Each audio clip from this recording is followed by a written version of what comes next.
خب ببینید جسارتا این کلید الکترونیکی هم هست ریلش و 100 آمپره. S4N یعنی سایز 4 ماست، 35 کیلو آمپر میشه یا 36 کیلو آمپر تو تیپ‌های جدید.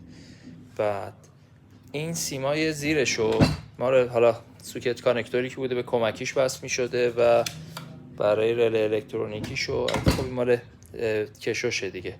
با اینم مال شنتشه، شنت واندر داشته قبلا روش. اینا رو باز کردن بریدن، یعنی همینجور رو کار بوده باز کردن بریدن. ولی خود کلید همونطور که میبینین این شمشا استفاده نشده به این تعبیر که جای واشر نداره روش اگه دقت کنید. حالا بدنه بغلش هم میگیرم براتون. خب اون ابتدا اون عکس‌ها کثیف بود، حالا ما یه مقدار نظافتش کردیم. بعد این ورم شمشاشو ببینیم.